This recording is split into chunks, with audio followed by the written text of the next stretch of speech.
So good day everyone, my name is Jonin Sabalbaro and I'm going to talk about nature of monetary standards, which is the report of Group 1.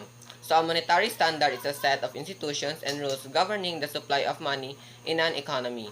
These rules and institutions collectively constrain the production of money. Through its constraints on money creation, the standards indirectly acts on prices.